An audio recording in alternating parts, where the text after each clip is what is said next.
नमस्कार, आपण पाहत आहे भांडा फूड न्यूज. एका दमात भ्रष्टाचारी कोमात.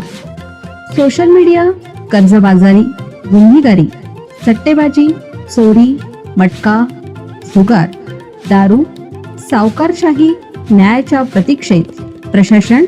भांडा फूड न्यूज. एका दमात भ्रष्टाचारी कोमात. अखेर विटा बायपास रोडला वेग येणार. आमदार बाबरांनी घेतली मंत्री गडकरींची भेट. विटा शहराच्या बहुप्रतीक्षित बायपास बाह्यवळण रस्ता प्रकल्पाच्या मागणीला अखेर चालना मिळाली आहे. आमदार सुहास बाबर यांनी खासदार विशाल पाटील यांच्यासह गुरुवारी दिनांक 23 रोजी नवी दिल्ली येथे केंद्रीय रस्ते वाहतूक व महामार्ग मंत्री नितीन गडकरी यांची भेट घेऊन विटा बायपासचा विषय प्राधान्याने मांडला. यावेळी मंत्री गडकरी यांनी या प्रकल्पाबाबत सकारात्मक भूमिका घेत संबंधित अधिकाऱ्यांना प्रस्तावावर तातडीनं कार्यवाही करण्याच्या सूचना दिल्याची माहिती आमदार बाबर यांनी दिली. या भेटीत आमदार बाबर यांनी विटा शहराची सद्यस्थिती आणि वाढत्या वाहतूक समस्यांकडे मंत्री गडकरी यांचे लक्ष वेधले.